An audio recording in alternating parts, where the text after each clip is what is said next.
This week on The Record, the Missouri Senate moves to ban minors from transgender procedures, including hormone treatment, puberty blockers, and surgical operations.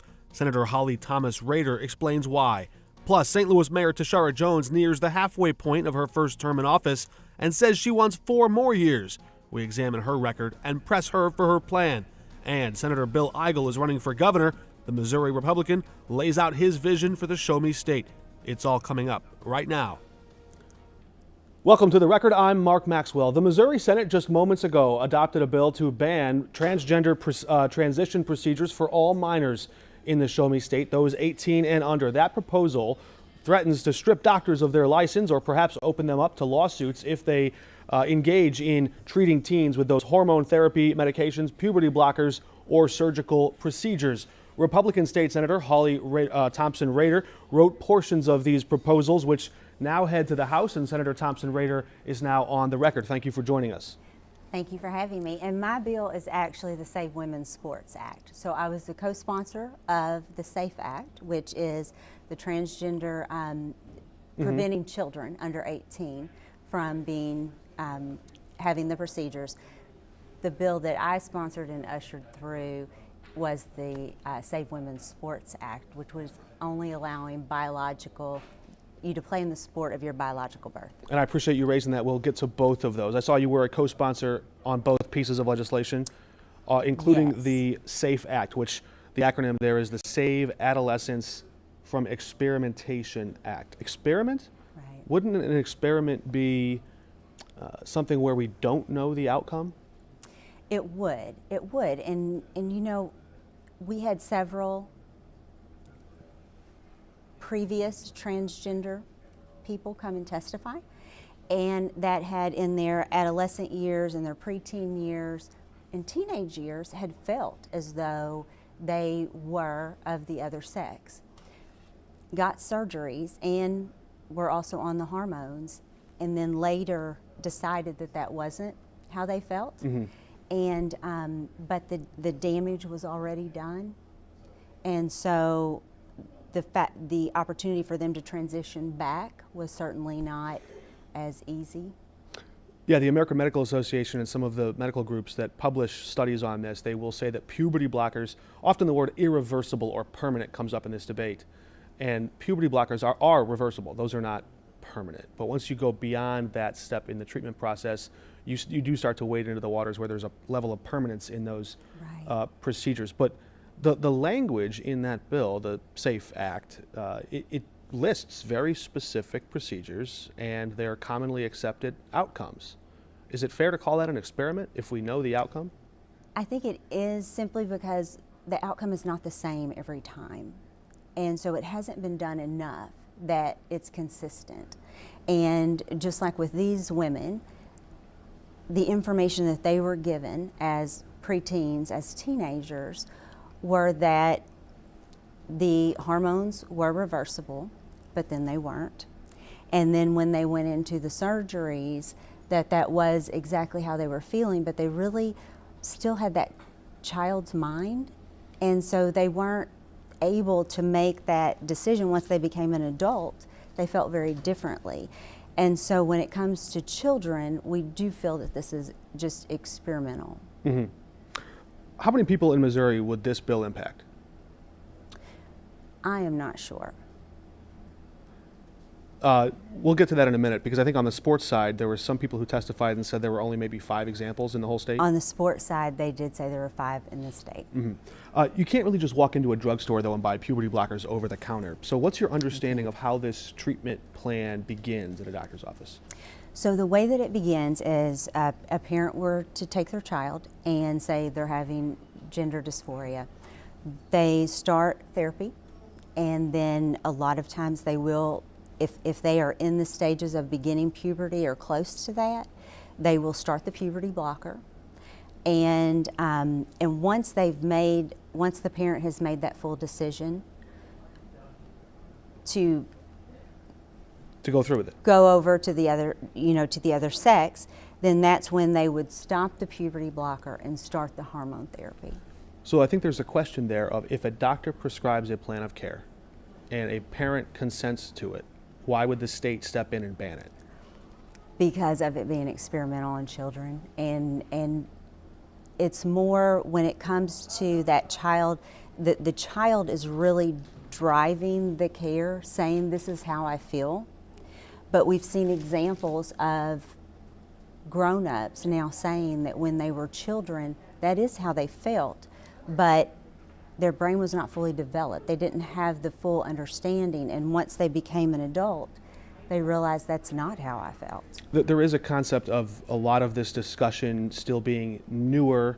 When you zoom out and look 10 years ago, we weren't having the volume of conversations around this topic that we are today. So I think it's fair to say that a lot of these conversations are newer. I want to read to you from the Columbia University Department of Psychiatry, who said gender-affirming care saves lives. I don't know if you would agree with that statement, but I'm going to go on to another similar study published in the National Institute for Health that said 82% of transgender individuals have considered killing themselves, and 40% have attempted suicide, with suicidality highest among transgender youth. How would you address that problem? I think that therapy definitely has to be the main discussion, but what they don't tell you is how many people who have started that process and found out that it's not reversible, that are well, neither is suicide, that are now suicidal, so that did get to start the process or that did get to transition and now are suicidal because that is not what they wanted. So I think that it's just very leaning on those reports because those are, you know, who are doing them. And these are tough very topics. New. It's a tough topic, and it is very new, but the main point of the discussion is if this is what you want to do, we feel that it is better to do it as an adult, to wait the few years and not have children be the ones undergoing this. There was another study that looked at the underlying cause of some of the depression or suicidality that often accompanies this, and it looked for a root cause and published this, quote, plausible explanation in the Journal of Psychiatric Practice. It found that transgender teens consider suicide when they don't feel they belong or when they feel like they are some sort of a heavy burden on family or society or those close to them. You're billed to ban sports. How does that impact a teen's feeling that they belong? So there are many reasons why a kid doesn't make the team. There are many things that disqualify you. And with our bill banning or requiring you to play in the sport of your biological birth is simply saying that if you are a born male, you are not qualified to play in a female sport. You're bigger, stronger, and faster. And the strides that women have made, the accomplishments that women have made in the last 50 years since Title IX, I mean, we certainly should not have to start giving that up because of feelings. When there's feelings being affected when a kid doesn't make the team because they're not fast enough, or when a kid doesn't make the team because they don't have anyone to take them home after practice and they live way out in the country, but they're too poor to afford a ride. I mean, there are many things that keep kids from being able to make a team. And so this is just one of those things that makes you not eligible for the team or qualified for the team. There are some sports that don't have cuts. Trust me, as an athlete who was cut from teams playing for basketball and competitive sports, there are others where everyone can go and apply and compete. So it's not always the case that an athlete is cut for some reason. Or that can't participate for some reason? Right, you're suggesting a coach says this person doesn't meet the criteria to compete for the only 12 spots or 12 jerseys we have on this bench. There are sports like wrestling or like cross country where that wouldn't apply, would it? Well, it wouldn't, but I grew up with kids who lived in the same trailer park as me out in the country that even though they were great at basketball, they couldn't be on the team because they didn't have anyone that would bring them home after practice for them to stay after school and practice. I hardly see the relevance. Because of their ride, they couldn't make the team. Okay. So I mean, that was hurt feelings as well. That because they were poor, they weren't eligible to play on the team because they couldn't meet the criteria, which was making all the practices and getting home. Wouldn't the solution be to help get them a ride?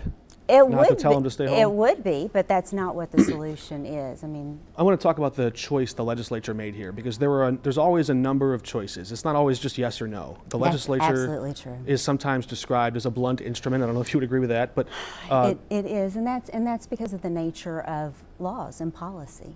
and I think there's probably some red state, blue state competition happening at the same time across, but that's the national scale. But let's zero in on the choices that were on the table, because I think there were others that were rushed past and ignored. Okay. You saw that recent op-ed from a whistleblower at the Wash U Transgender Center at the St. Louis Children's Hospital. I did. That struck a chord in Missouri, of course. She wrote about what she perceived as a lack of consistent safety standards in the transgender center. Of course, she wrote how every teen, and you've alluded to already, how every teen has to go through these counseling standards. They have to go through these decisions. It's not a knee-jerk decision Right. happening That's right at very once. true. After that phase was over, this whistleblower, who was a case manager, not a doctor, but a case manager, she argued in favor of more ethical standards, more safety protocols. Any bill filed in the legislature could have required that, could have raised the bar, could have set the standard, could have said, okay, if we're uncomfortable or we're unsure or we're not quite sure what this is, let's raise the bar to here. But instead, you banned it all together. Why give up on the option to do something safely or to require more safety? So these bills were filed way before the whistleblower came out. But they weren't passed before that. These were actually filed last year, and we didn't get them across the line. So these are policies that we have agreed on as a caucus, as a Republican caucus. We have agreed on these policies and wanted to pass these way before the whistleblower. And it's because of us feeling that children whose mind is not complete yet, being the driver of these very, life-changing, life-altering decisions when we think they should be done as adults. You mentioned, I imagine that you bring witnesses before committees Right. to hear their stories. So I would hope your minds aren't made up before people testify. Right. The same might be true for many of the advocates in the transgender community who would tell their stories about teens who, you've given some examples today about people who went through it and had regret or remorse later in life. There are other examples on the flip side of that coin. People who were living in depression, people who went through with the transition, and their parents and their teachers and coaches said after the transition they blossomed, their grades improved, they became more active, they became more open and engaged and happier, healthier members of society. How did those stories impact your thinking at all? We still felt that with the number of folks that did come forward and the number of stories across the U.S., that it was important enough to ban until adulthood. So once someone turns 18, and for clarity, those people watching, there are some timelines here. So people who are already undergoing treatment, perhaps they or their families, I imagine they're aware of this, but if they're already in that treatment pipeline, this would not apply to them. There's sort of a moratorium. Right, that's right. They're grandfathered in. We are coming up on an interview soon with State Senator Bill Eigel. We know he's declared to run for governor. What are your plans in 2024? I'm not 100% sure just yet. I have the ability to rerun for Senate. I could do 4 more years in the Senate or possibly a statewide office. So right now I'm weighing my options. I do enjoy being a senator, and I feel that we've gotten some really good things done. How do you make a decision like that? Is it just to spin the wheel and see what statewide office you land on? Or? You know, it is not. It is not. The lieutenant governor's position is the one that has been interesting to me, but there are also other positions that could be available. You know, our Secretary of State has said that he may be running for governor, and so that position might be open as well, but it's more just waiting until probably the summertime when we see what spots are open, and then I'll make the decision at that time. One last question. I don't know if anyone in our audience will find it interesting, but it stuck out to me and it scratched my curiosity there. In this bill, it said the provisions of this section, this is about the medical bill, not the sports bill. Okay. The provisions of this section shall not apply to any speech protected by the First Amendment of the United States Constitution. What did that mean? What was that anticipating? That we're not going to impede on free speech. Possibly, you know, doctor referrals. was one thing that had gotten brought up, that we don't want to make any type of It's sidestepping a lawsuit from a doctor who says you're violating my First Amendment right of association, basically. On allowing them to, refer a patient to therapy or to another doctor in the case of gender dysphoria. That makes sense. Senator Holly Thompson-Rehder, we hope to see you along the campaign trail, perhaps, or beyond. Thank you for having me on. Thanks for joining us. St. Louis is preparing to head to the polls just later this next month. April 4, Tuesday, is the big election. The new City Hall will take over as we enter the second half of Mayor Tishara Jones' first term in office. On Wednesday, we sat down one-on-one with Mayor Jones to look back on her first 2 years in office and to gauge her reaction to many of the ideas we found were working well in Detroit, where that city is building its comeback story. Mayor Tishara Jones is on the record. Perhaps the most noticeable public buy-in we saw in Detroit was in their Project Green Light program. This was interesting. It was the mayor's office, not the police department. The mayor's office was marketing this, where businesses would spend a few grand to install these HD cameras outside, not inside in a place where you might expect privacy, but outside in the public square. And police would monitor all of this, and it came with this flashing green light, not the glaring red and blue that says police are here, but it's almost a subconscious invitation that tells people, customers or potential criminals alike, you do something here, we're going to see it. It sends a certain message there, but it stuck out to me that it was the mayor's office marketing it. In St. Louis, the link to go fill out one of those applications to get a camera for the Real-Time Crime Center is buried deep in like an old website that looks like it was made in 1996 or something. Do you think you've done enough to give police the tools they need to do their job? Well, I would say that a lot of our city employees don't have the tools that they need to do their job. We still have typewriters in the Department of Personnel, for example. When I became treasurer, we had antiquated systems, people that didn't have access to a computer or email. But in this instance, it's the company buying the gear. It's the mayor doing the messaging. Do you think the public is hearing a message from you that helps police do their job? I think that they are hearing a message from me that we are going to attack crime at the root cause. This is about transforming public safety. This is about making sure that we're deploying the right resource to the right call, because what we've been doing has not been working and has not made our city safer. So we have to try new and innovative things in order to get different results. Knocking our head against a brick wall and expecting the same result is the definition of expecting a different result. It's the definition of insanity. So we're trying new and innovative things that we know work in other places and have seen it firsthand, and bringing those things here, deploying it in our communities, and tweaking it for better results. And for our viewers watching, you might be talking about cops and clinicians or call diversion or sending the right person to the right problem. I've heard some people advocate for this under the phrase of work smarter, not harder. Exactly. Do you have evidence today that it's working? Is the 911 response time improving? I will say that we're working to combine our 911 operators all into one facility. That sounds like a not yet. Not yet, but we've been working really hard on it. Right now, our 911 dispatchers, or all of our dispatchers, are located in different places. We have police dispatchers, EMS dispatchers, and fire dispatchers. So we're in the process of locating them all into one facility, upgrading the software, and we're also asking the state to help us build a new facility for what we call a public safety access point for all of our first responders, and hopefully attaching a early childhood center or daycare center to that facility, because we realize that dispatchers work 24 hours a day. Those sound like exciting blueprints for the future. Often crime presents that emergency we talked about earlier. I went back and reading a little bit more about how you got elected, because I wasn't here back then and I wanted to learn some more of that history.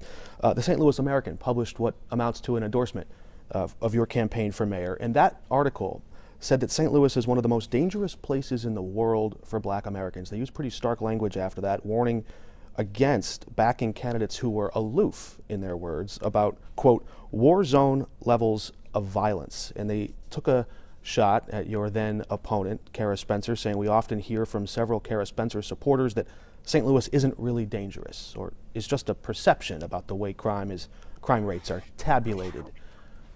I heard similar responses from you in the last year. So I want to ask you now, is the crime problem in St. Louis real, or is it a perception about skewed statistics? I think both things can be true.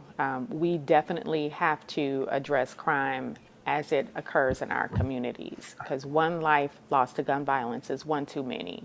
And when you see that, when you look at the statistics as far as the demographics of people who are losing their lives to gun violence, a majority of them are African American. So this is a dangerous place for African Americans. But we are trying to make sure that we're deploying the right resources in community to help people deter them using three things called deterrence, intervention, and prevention. Mm-hmm. So deterring people from a life of crime, intervening where necessary, and also preventing through our Office of Violence Prevention. Now, these things have been, again, they work in other places. We've seen them work in other places, but they take time. And we just opened our Office of Violence Prevention last year. We've seen that it works, but it takes time, and we need patience from people, because we didn't get here overnight. We won't get out of this overnight. And the last point about that is the proliferation of guns in our community makes our job and makes law enforcement's job very difficult, especially because we're not able to pass common sense gun safety laws on the local level to take guns off our streets. I do hear you about the long-term effects and the long-term solutions. I think, and you're saying you want patience from the public. Often the public wants urgency from elected officials, so that's sort of this interesting tension point, I think. I want to ask you about the local control, though, because that's the big political fight everyone's watching right now. You've said if the state wants to take over the local police department, they got to pay for it. They need to buy the gear, the buildings, the property. How far down that road are you willing to go? On the day of a state takeover, for example, I wonder what that showdown looks like. Are you going to seize police property until the state cuts the city a big check? Well, we're going to explore every option that we have in order to make sure that if the state is going to take over our police department, then they have to pay for it. Including holding the property? Oh, I'm not saying holding the property, but we know that this is probably going to get litigated for many, many months, because the bill as it currently is written said that they can take over our police department on September 1st. There are tons of administrative things that have to happen in order for that to happen that nobody's even thought about, and tons and millions of dollars in costs that no one's even thought about. And let's also say, is this constitutional? Is this constitutional? You think it's an unfunded mandate? It's an unfunded mandate, and it sets a dangerous precedent for the state to come in and take over any municipality's department when they see fit. Mm-hmm. There's some history there, and you've talked about that. But I want to move on to a different angle of this, because I think it might underlie the issue. When you were running for mayor, you addressed an elephant in the room, you said, a racial divide in what you called the city's law enforcement with separate unions for white officers and black officers. At the time, the Ethical Society of Police, a group of black police officers, believed in your vision for the city. Mm-hmm. Today, they're backing a state takeover of the police department where they work. Why don't those black police officers want to work for you anymore? You know what? I can't answer that. I think you'll have to talk to them. I'm also surprised at their change in position. They talk about how morale is down, but what can I do as a mayor to increase morale? They just voted on a contract that gives them the largest raise in decades. But as far as everyday morale, that comes from the top. That comes from the police chief. And our police chief is about 9 weeks old at the time when we were having this conversation. Do you see that as a reset? We need to give our police chief time to work. Do you regret any of the public comments directed toward the Ethical Society of Police? It feels like, at least from where I can sit and see, that was the spark or the impetus of this split. What was the spark? Over the Police Oversight Board, and there was a moment of disagreement. Maybe it's... No, there was... people will support things because they feel like this is a panacea. A state takeover of our police department does not make us safer. And I have not seen anyone who can point to what is going to make us safer if the state takes over our police department, because it's the same people policing our streets. Mm-hmm. It's the same police or people in leadership. So what's going to change? I think people in the public might wonder, though, if if the mayor had built or protected alliances, because this was an alliance you had, I'll use the quote Abraham Lincoln would always use, have I not destroyed my enemies by making them my friends? In this case, it's the converse. You had an ally who's now on the opposite side of an issue with you. You know, people change, things change, and they change their positions, and I can't point to one thing or another that made the Ethical Society change, but I do know that the Ethical Society in its previous years, since it was founded back in the 70s, stood for racial equality and racial justice.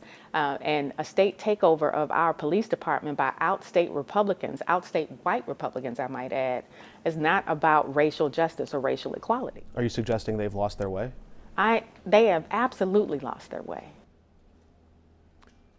You can watch all of our extended interview with Mayor Jones up on KSDK.com. We turn now to Jefferson City, where the Missouri Senate could soon consider a plan to legalize sports betting. Senator Bill Eigel is now on the record. Senator, the Cardinals are about to have opening day this week. At this time next year, can Cardinals fans go up to the window and place a wager? We've yet to see what that's going to look like. I know that's probably going to come up in debate over. Sorry, we're having a visit from Frankie the dog. Frankie's a foster dog. Frankie's helping the ratings already. Yeah, sorry about that. But we do expect to have that conversation in the Missouri Senate over the next few weeks. I don't know what that ultimately will look like in terms of what's going to come out or what may not come out of. But there is a lot of folks following this issue, and we're going to take a good close look at it. Give us a better idea where you stand on the issue. What are you looking for? What are your concerns? What would it take for you to support the bill? Well, I'll tell you, if you look at the GOP platform, it's pretty clear on an expansion of gambling. We generally don't support expansions of gambling in the state of Missouri. Now, the sports betting is something that's been talked about for a while. So I'm going to be looking at if we're going to consider something like this, what are the funds going to be used for? I mean, the reality is the state already has enough money. So we don't have to expand gambling in order to make more money for the state, because we've never had so much money at the state level. So I'm going to take a look at that. We have a lot of needs still in our veterans programs and in some other areas. So we'll take a close look at that, but I haven't made up my mind yet. Switching gears from the State House to the campaign trail for a bit, what kind of a governor would Jay Ashcroft make?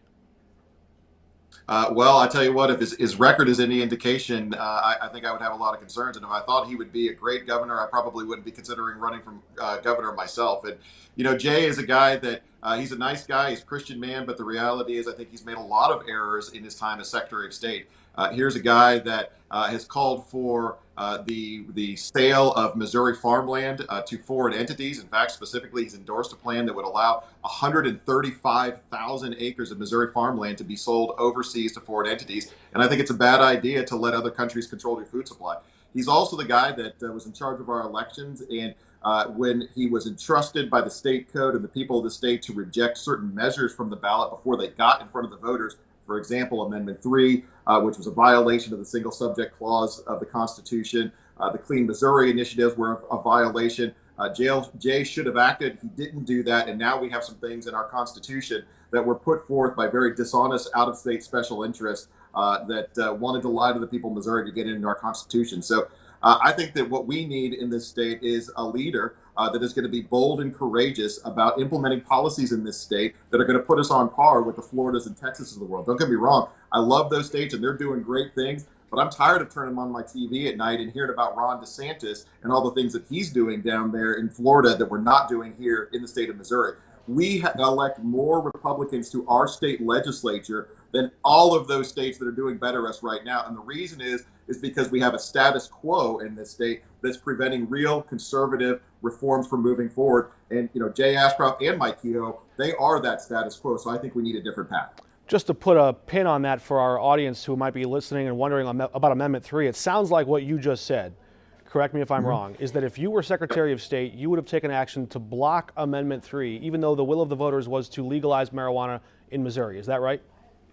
Well, so under Section 116.120 of the state code, the Secretary of State has the authority to reject any measure from the ballot that violates the single subject clause of the Constitution. So, of course, if you're going to ask the voters a question, you can only ask them one subject at a time so that they can give you an answer. Well, Amendment 3 had at least a dozen different subjects, and it included 38 pages and 50,000 words of code that no sensible person could look at a 100-word ballot summary and make a decision on.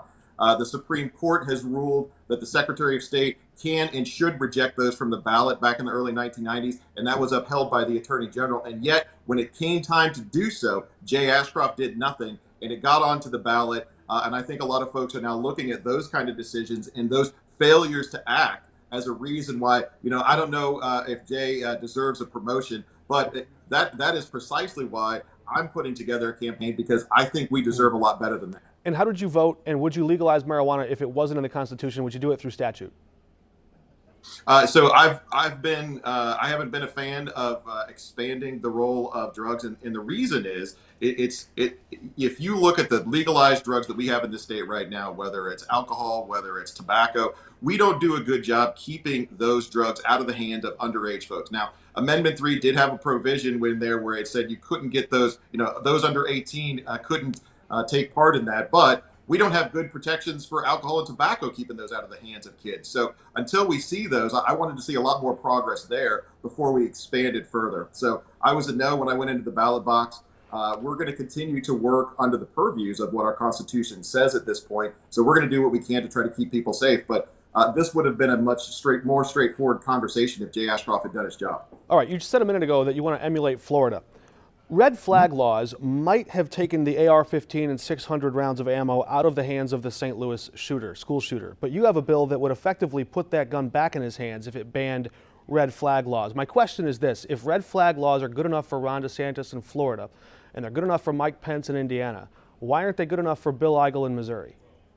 Well, because quite frankly, focusing the conversation on different ways to restrict gun ownership from law-abiding citizens is not a path that we want for success.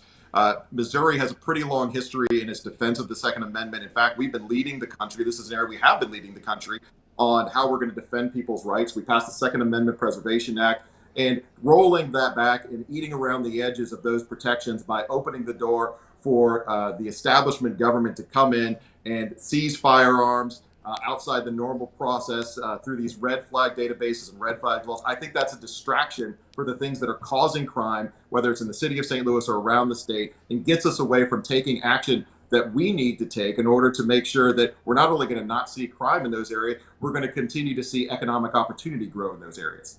Even though many of these people are accused of domestic abuse or worse types of violence, police in Florida say that they're working extremely well to take guns out of the hands of dangerous people who mean serious harm to others. How does that testimony from law enforcement shade your thinking in any way?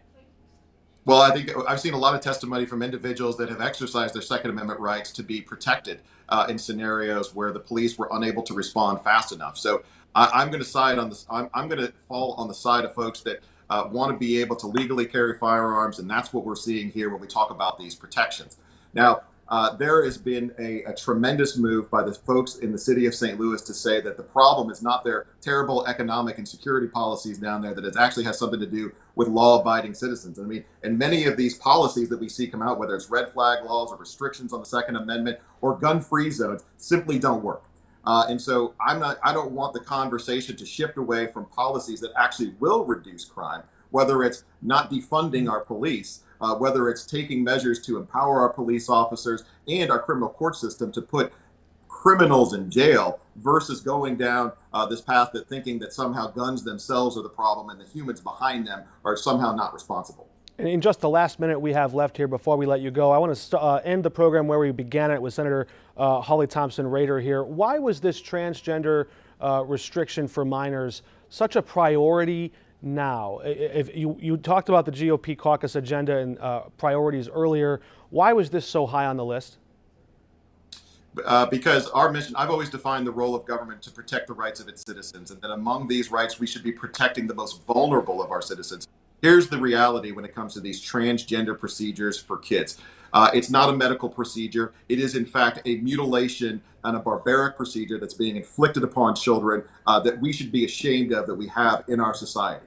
So the bill was this was never a conversation about social identification. It was a conversation about protecting kids. Missouri is already not the first state that has enacted these kind of protections for kids. But today we made sure that we were standing up for children in the state. And if we can't stand up and protect the most vulnerable kids and citizens of our state, then there's not much use to having any of us down in Jefferson City.